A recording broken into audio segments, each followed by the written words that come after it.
नमस्कार, मेरा नाम है अर्जुन भंडारी और आपका स्वागत है स्टॉकोलॉजी सिक्योरिटीज में। आज मैं जो टॉपिक लेके आया हूं वो है करेंसी और करेंसी ट्रेडिंग। तो बेसिकली आज हम बात करने वाले हैं करेंसी पे और करेंसी ट्रेडिंग पे। इसमें आप आगे देखेंगे कि हम बात करने वाले हैं कौन कौन सी करेंसी इंडिया में ट्रेड होती है, कौन से करेंसी पेयर इंडिया में ट्रेड होते हैं, क्या टाइमिंग है मार्केट का, और यहाँ पे जो अपना पेयर्स हैं उनका लॉट साइज क्या है, वो सब चीजें आज हम इस वीडियो में देखने वाले हैं। तो आइए स्टार्ट करते हैं करेंसी और करेंसी ट्रेडिंग।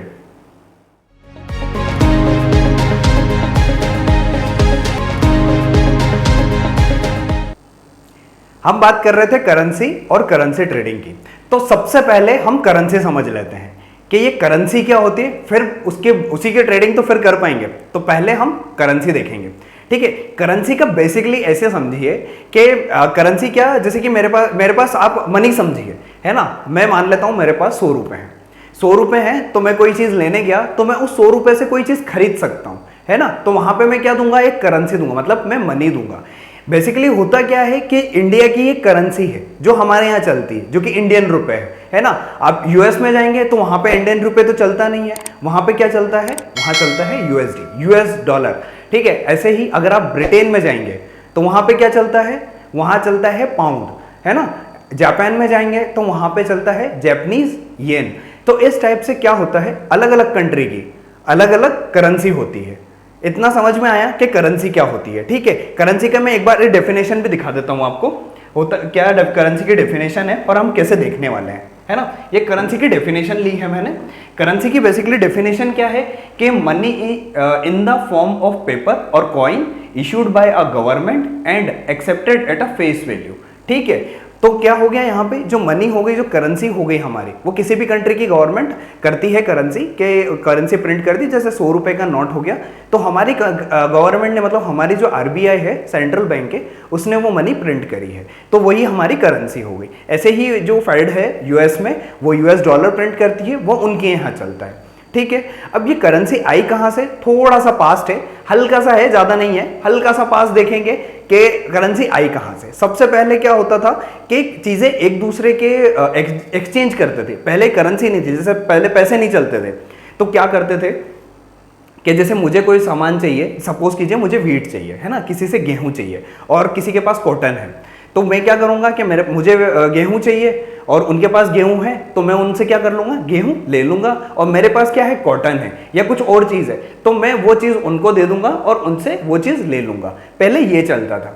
फिर क्या किया, फिर धीरे धीरे जैसे जैसे टाइम निकलता गया वैसे वैसे एक स्टैंडर्ड आ गया कि हमने गोल्ड को ले लिया। तो एक गोल्ड स्टैंडर्ड भी था एक टाइम पे गोल्ड चलता था कि मुझे कोई चीज बाई करनी है तो मैं गोल्ड के थ्रू बाई कर रहा हूँ, ठीक है, गोल्ड दे रहा हूँ, सोना दे रहा हूँ। फिर वही गोल्ड भी ना करके हमने मनी प्रिंट कर दी, उसकी जगह हम गवर्नमेंट गोल्ड स्टोर करती है, ठीक है, वो अलग चीज हो गई। तो अभी क्या हो रहा है कि मेरे पास करेंसी है, करेंसी मतलब मेरे पास मनी है, ठीक है। इतना हमारा करेंसी का कॉन्सेप्ट क्लियर हो गया। अब हम बात करते हैं यहाँ पे कंट्री की करेंसी, ठीक है। बेसिकली हमें क्या है कि हमारे यहाँ हर करेंसी ट्रेड नहीं होती, वर्ल्ड में बहुत सारी कंट्रीज हैं, बहुत सारी करेंसीज हैं, तो हम हर करेंसी में ट्रेड नहीं करते। तो हमारे लिए क्या जरूरी है, वो पांच करेंसी, तो हम सिर्फ 5 ही करेंसी देखेंगे। कौन कौन सी करेंसी होती है वो देख लेते हैं। पहले आप देखेंगे तो इंडिया में आईएनआर यानी कि इंडियन रुपी चलता है, यूनाइटेड स्टेट अमेरिका में यूएसडी चलता है, मतलब डॉलर। ऐसे ही यूके और उसकी टेरिटरी में आप देखेंगे तो ब्रिटेन में पाउंड चलता है, जापान में जापानीज येन चलता है, और यूरोपियन यूनियन में यूरो चलता है ठीक है। तो ये हो गया हमारा करेंसी वाला पार्ट कि कौन सी कंट्री में, मतलब करेंसी क्या होती है और करेंसी कौन सी कंट्री में कौन सी करेंसी चलती है। इतना हमें समझ में आ गया, ये बहुत बेसिक था, इससे डिटेल में हम बात करेंगे अब। तो ये हमारा बेसिक पार्ट हो गया करेंसी पे, है ना। इसके बाद हम बात करेंगे कि हमारे यहाँ पे कौन कौन से पेयर ट्रेड करते हैं, ठीक है। मतलब कि मैं कौन कौन से पेयर में ट्रेड कर सकता हूँ, जैसे यूएसडी आईएनआर हो गया, जेपीवाई आईएनआर हो गया, ये पेयर होते हैं। करेंसी कभी भी इंडिविजुअली ट्रेड नहीं करती, ठीक है। अगर मुझे यूएसडी खरीदना है, मतलब होता क्या है बेसिकली, आप ऐसे समझिए कि मैंने एक करेंसी को फिक्स कर दिया, उसके अगेंस्ट में ये सारी चीजें हैं ना, ये रिलेटिव है। मतलब कि एक कंट्री की करेंसी है जैसे यूएसडी है, तो यूएसडी क्या है, यूएसडी एक बेंचमार्क ले लिया कि यूएसडी की करेंसी ये है, वो भी अप्रिशिएट डेप्रिशिएट होती है, पर हम मैं देख रहा हूँ यूएसडी के अगेंस्ट में, क्योंकि वर्ल्ड ट्रेड जो होता है पूरे कंट्री में, मतलब पूरे वर्ल्ड में जो जनरली ट्रेड करते हैं ना, वो एक स्टैंडर्ड है, वो है यूएसडी। यूएस डॉलर्स में जनरली कंट्रीज ट्रेड करती हैं। जैसे मुझे यूएस से कुछ खरीदना है तो मैं यूएसडी में कर रहा हूँ, अगर मुझे किसी और कंट्री से कुछ खरीदना है तो मैं उनको यूएसडी पे करता हूँ और उनसे वो सामान ले लेता हूँ, ठीक है। ऐसे कंट्री में जो ट्रेड होते हैं उसमें यूएसडी चलता है। तो यहाँ पे क्या हुआ, यूएसडी एक फिक्स करेंसी हो गई। अब मैंने क्या किया, यहाँ पे जो आईएनआर है इंडिया की करेंसी, इसमें क्या किया कि ये बढ़ रही है या कम हो रही है, किसके अगेंस्ट में, यूएसडी के अगेंस्ट में। यूएसडी वहीं पे है तो ये क्या होगा, ये अगर बढ़ेगी तो हमारी डेप्रिशिएट होगी, मतलब कि इसकी वैल्यू कम होगी, है ना। इसमें उल्टा होता है कि मेरी जैसे 81 है करेंसी का रेट चल रहा है अभी, एक यूएसडी में 81 रुपीज चल रहा है। अब क्या हो रहा है कि ये 82 हो गई, तो मेरी जो इंडियन रुपए है ना वो डेप्रिशिएट हुआ, मतलब उसकी वैल्यू कम हो गई। अब वही यूएसडी खरीदने के लिए मुझे 82 रुपीज देने पड़ेंगे, ठीक है। एक अगर यूएसडी की वैल्यू पहले एक पे 81 थी तो अब वो 82 हो गई, है ना। तो इस टाइप से दोनों रिलेटिव टर्म है। और वैसे ही समझिए कि यहाँ पे हमारे यहाँ कौन कौन से, हमारे यहाँ 7 पेयर है, ठीक है। इंडिया में मेनली कौन कौन से, एक यूएसडी आईएनआर है, यूरो आईएनआर है, जीबीपी आईएनआर है, जेपीवाई आईएनआर है ना।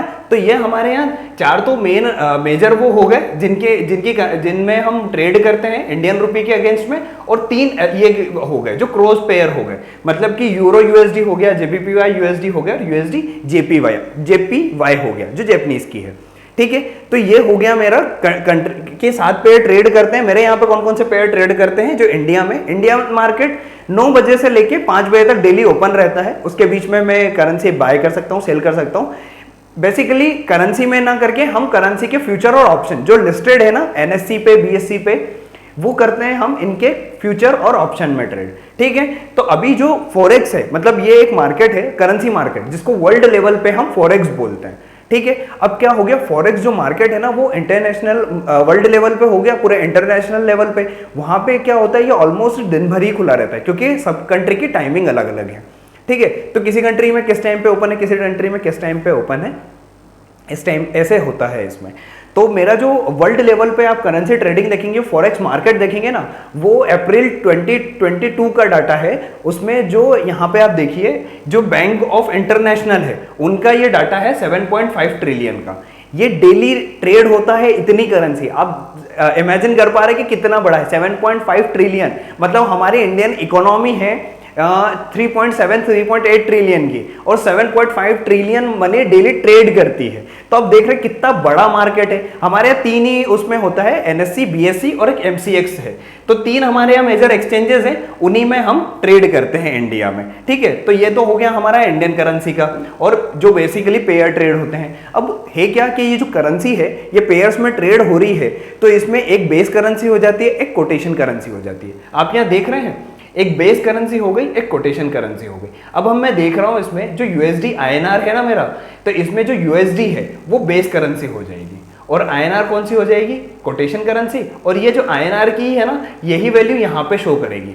ये जो पेयर जिस बेस पे लिखे हो, जैसे यूएसडी आईएनआर लिखा हुआ है, अगर यहाँ पे आईएनआर यूएसडी लिखा होता तो इसकी वैल्यू कुछ और होती, वो 1 रुपए के अगेंस्ट में होती, और वहां पे बेस करेंसी कौन सी हो जाती मेरी, फिर आईएनआर हो जाती। अगर ये आईएनआर यूएसडी होता, अभी हमारा क्या है यूएसडी आईएनआर, तो बेस करेंसी कौन सी हो गई, यूएसडी। ऐसे ही मैं यूरो आईएनआर कर रहा हूँ, तो यूरो जो है ये मेरी बेस करेंसी हो गई, और आईएनआर मेरी कोटेशन करेंसी हो गई, और आईएनआर की ही ये वैल्यू है।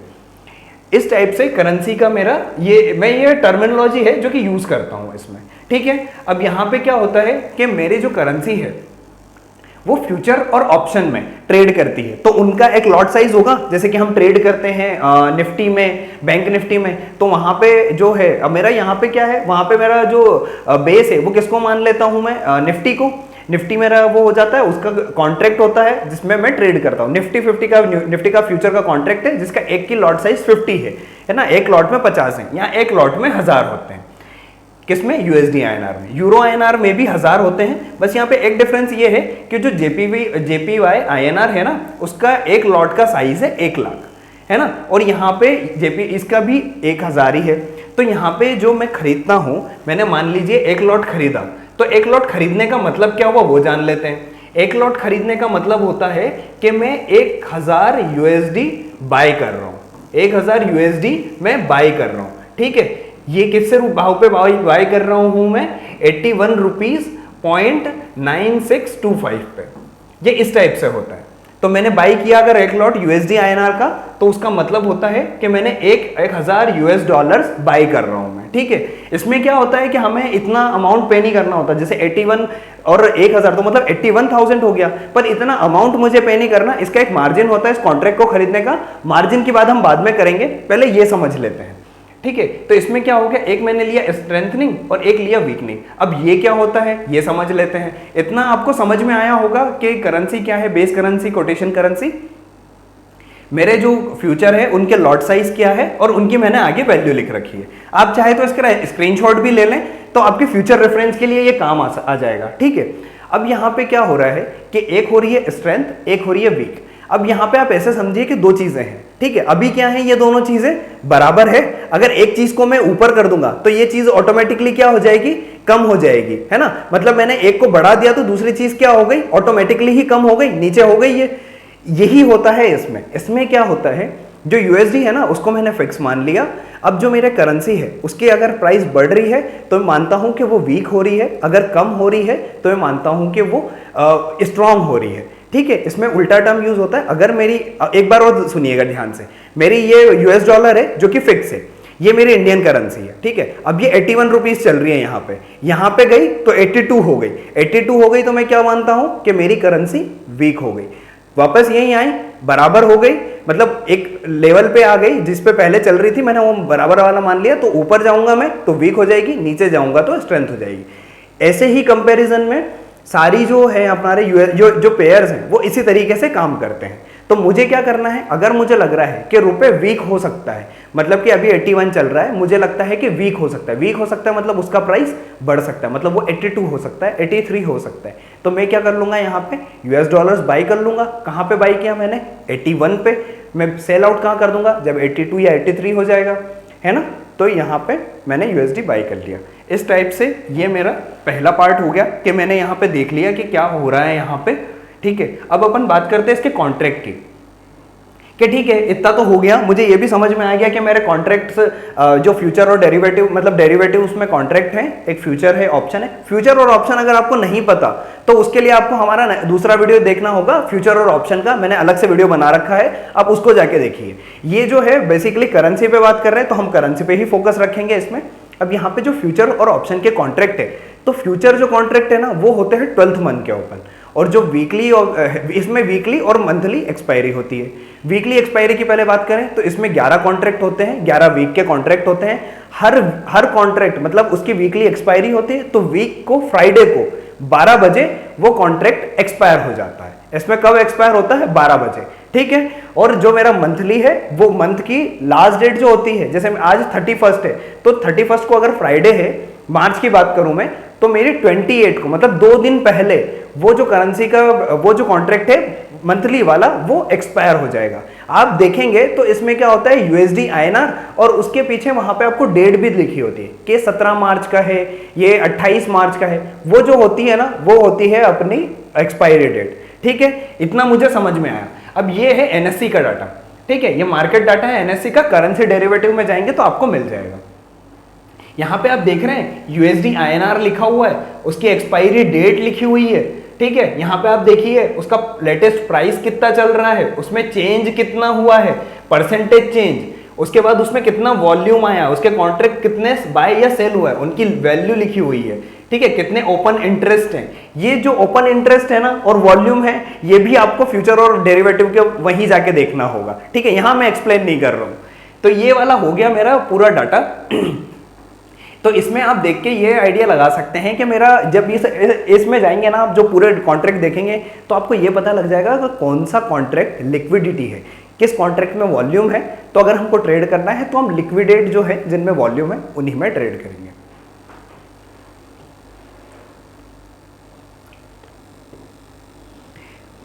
तो इतना मुझे समझ में आ गया, ठीक है। उसके बाद एक और चीज है आरबीआई। अब इसमें आरबीआई कहाँ से आ गई? एक्चुअली होता क्या है, ये जो पूरा मार्केट है इसको रेगुलेट ही आरबीआई और सेबी मिलके करते हैं, ठीक है। करेंसी मार्केट को आरबीआई और सेबी रेगुलेट करते हैं। आरबीआई डेली 1:30 बजे एक डाटा देती है। कौन सा डाटा देती है? करेंसी का। ये 1:30 बजे, ये 14 मार्च का डाटा है 2023, है ना। ये 1:30 बजे, डेली 1:30 बजे ये डाटा अपलोड होता है। कहाँ पे? आरबीआई पे। आप जाके देख सकते हैं, एक्सचेंज रेट में ये डाटा आता है। इसके बेसिस पे होता क्या है कि ये डाटा गवर्नमेंट के पास या आरबीआई के पास आता कैसे है, इस पे बात कर लेते हैं। कि ये जो डाटा है, मतलब डेली प्राइस फिक्स होती है कि एक यूएसडी मतलब एक आईएनआर की वैल्यू कितनी होगी, है ना। जैसे यहाँ पे 82.3619 चल रही है। तो होता क्या है कि जो आरबीआई है वो क्या करती है कि जो कंट्रीब्यूटिंग बैंक है उनसे एक डाटा लेती है। कब से कब तक? 11:30 से 12:30 तक, ठीक है। एक डाटा लेती है, वो वहां पे कोट करते हैं बाइंग और सेलिंग का। उसी के बेसिस पे फिर आरबीआई रैंडमली चूज करके और अपना एक डाटा, फिक्स डाटा निकालती है, उस दिन करेंसी का क्या रेट रहेगा, वो डाटा यहाँ से आरबीआई पब्लिश करती है। ये डेली बेसिस पे होता है 1:30 बजे, ठीक है। और जिस दिन एक्सपायरी होती है आपकी, उस दिन क्या होता है? 12 बजे मेरा कॉन्ट्रैक्ट एक्सपायर हो गया, तो उस कॉन्ट्रैक्ट की जो सेटलमेंट है वो कब होती है? वो 1:30 बजे जो डाटा निकल के आता है उसी के बेसिस पे वो सेटलमेंट हो जाती है। तो ये रहा मेरा पहला पार्ट, किसका? करेंसी का। इसमें मैंने करेंसी देखा, करेंसी ट्रेडिंग देखा कि करेंसी ट्रेडिंग में इंडिया में कौन कौन से पेयर ट्रेड करते हैं। आपको अगर समझ में नहीं आया तो आप एक बार ये वीडियो पूरा वापस जाके देखें। तो इसमें क्या है, जो जो स्क्रीनशॉट लेने हैं, जैसे कि आप कौन कौन से पेयर ट्रेड कर सकते हैं उनका ले सकते हैं स्क्रीनशॉट, है ना। कौन कौन सा किसमें वॉल्यूम ज्यादा होता है वो जाके आप एनएससी की वेबसाइट पर देख सकते हैं। तो इतना आइडिया आपको लग जाएगा कि करेंसी में बेसिकली हो क्या रहा है ना। इसका जो नेक्स्ट पार्ट आएगा उसमें हम बात करेंगे कि करेंसी जो इसमें मार्जिन कितना लगता है।